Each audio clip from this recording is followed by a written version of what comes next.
တာယာတဲ့မနေ့ကလေးတခုမှကောင်မလေးတယောက်ကနှိမ့်ဆက်ခံနေရတယ်။နိုင်လူရုံနဲ့လူကလည်းဓာတ်ကိုချက်ချင်းမြောက်ပြီးတော့ကောင်မလေးရင်ဘက်ကိုခွဲလိုက်တယ်။ဟာဆောင်းရင်ကိတ်တဲ့စော်လေးပဲဟာမင်းဟိုသားငါတရက်လောက်မုံစုကိုတူးလိုက်ရင်တော့များကောင်းမလဲ။ကောင်မလေးရဲ့လည်းအော်လိုက်တာကြောင့်မော်ဆီယာလေးစံကန်ရောက်လာပြီးတော့လူစိုးကိုချက်ချင်းမပန်းလိုက်တယ်။ပြီးတော့ကောင်မလေးရှိမှနေမဲ့လူစိုးကိုခေါင်းညက်တက်ပြလိုက်တယ်။ကောင်မလေးကလည်းသူ့ကိုမြင်လိုက်တဲ့ကြောင့်ချက်ချင်းပဲမေးလဲသွားတယ်။ဟာငါလွန်သွားပြီပဲ။ပြီးတော့အရှိနောက်ပြန်ရေးနဲ့မော်နေပဲ။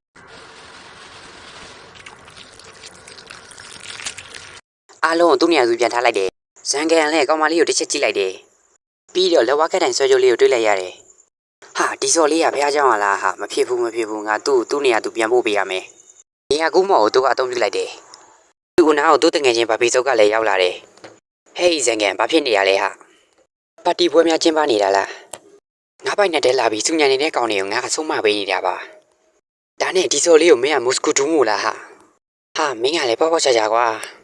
ဒီလိုနဲ့ဇန်ကလည်းမော့သုံးပြီးတော့ကောင်မလေးကိုသူ့နေရာသူပြန်ပို့ပေးလိုက်တယ်။ဒါနဲ့မင်းရဲ့ line ကိစ္စရောသိရလားတော့မသိဘူးမိစ္ဆာဘီရင်73ယောက်ထဲကမာချိုစာဆိုတဲ့ကောင်တည်သွားပြီပဲ။ဟမ်မိစ္ဆာဘီရင်ဟဲ့လား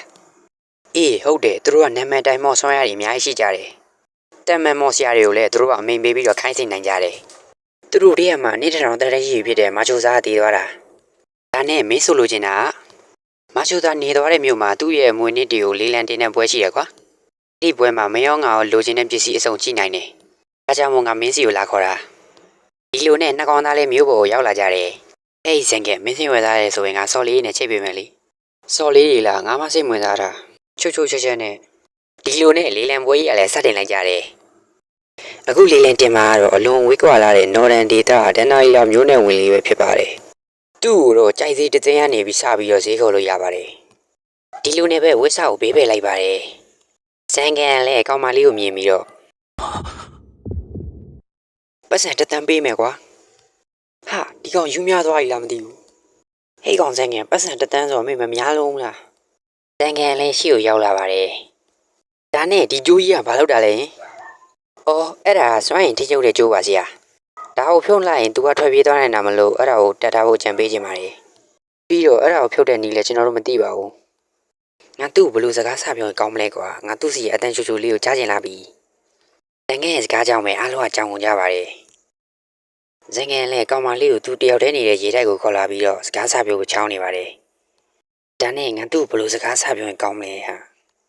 ာတီးပြီကောင်းကင်ရလှရနော်ဒါလည်းမဖြစ်သေးဘူးကရေတိုက်ထဲမှာနေရတာကိုအဆင်ပြေလားဒါလည်းအဆင်မပြေသေးဘူးကွာငါသူ့ဘလို့စကားဆပြောရင်ကောင်းပါလေတခင်ကျမတခုလောက်မေးလို့ရမလားဟမ်သူစကားပြောလိုက်တာပဲဟာသူ့တန်လေးကလည်းပြားရီလိုပဲကွာနှဝင်းကိုချိုးနေရပဲကျမဘလို့နီးနဲ့တက်ခံပါလေ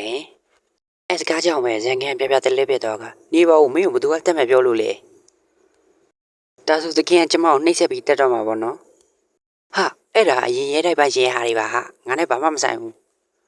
ငါလည်းရှင်းရမှာပြင်းနေတဲ့ဂျာမျိုးထားတာငါမှမင်းကိုတက်လို့သိမရှိပါဘူးဒါကြောင့်မို့မင်းစေးရေးပဲထားပါဒါနဲ့ကိုယ့်ရဲ့နာမည်ကဇန်ကန်လို့ခေါ်ပါတယ်ကျမရဲ့နာမည်ကတော့နဖီလီယာပါအတူကောင်းနေနဲ့နဖီလို့ခေါ်လို့ရပါတယ်ပြီးတော့ကျမကဘယ်သူမှမော်စကိုမတူရသေးရဲ့အပြိုလေးတယောက်ပါ मैं अब तक कुंवारी हूँ। अरे तुम ये क्या? ဇန်ကန်လည်းချက်ကိုချက်ကန်ဖြစ်သွားပြီဟေးမင်းအဲ့ဒါကြီးကိုပြန်ဦးထားလိုက်စဲငါမင်းရောအဲ့လိုလုပ်ဖို့ရည်ရွယ်ချက်မရှိဘူးနဖီငါမင်းကိုနေတရားခံပေးမယ်အခုတော့ငါလောက်လိုက်ခဲ့နော်ဒါနဲ့ငါနဖီကိုဘယ်ခံပေးရင်ကောင်းပါမလဲဒီလိုနဲ့ပေါ်တက်ကိုတက်လာပြီးတော့နဖီကရုတ်တရက်ကြီ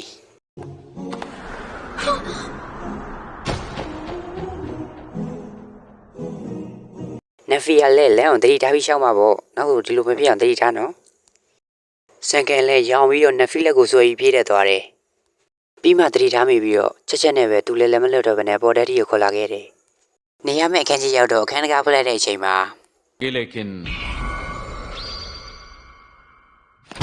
တကယ်ကျမကိုတတ်မဲ့ဆိုလဲကျမရဲ့ကောင်းအောင်တကယ်စီမှာပေးဖို့အတင်းပါပဲဟာအဲ့ဒါလည်းမင်းတို့လိုမဟုတ်ပါဘူးအပေါ်ကနေလာတိုက်ခဲ့တဲ့ရန်သူတွေအတွက်ထောင်ချောက်တွေထားတာပါအခုပဲငါအဲ့ဒါတွေကိုရှင်းလိုက်ပါမယ်စန်ကန်လည်းသူ့ရဲ့မော်နဲ့အခန်းထဲကိုကျမဘွားမှာဒီလောက်အဖြစ်ဆောင်ရကြည့်ရမို့ပထမဆုံးတွေ့ဦးတာပ